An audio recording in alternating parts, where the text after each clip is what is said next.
ఏమైపోయే వాళ్ళమో అంబేద్కర్ లేకుంటే, ఏ చీకటి మింగునో తను వెలుగై రాకుంటే, తరాలు మన స్థితిగతులు మారక తల్లడిల్లు కథ సకల జనం, బతుకు అగ్రకుల విషకౌగిటబడి నలిగిపోవు కథ నేటి దినం.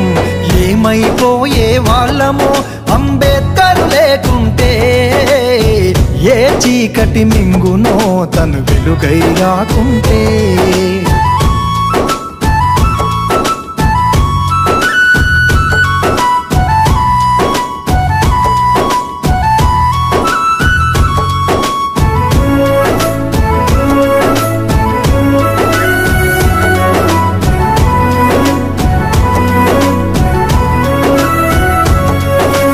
అడుగు అడుగు తను అనుభవించిన బాధను తలచి,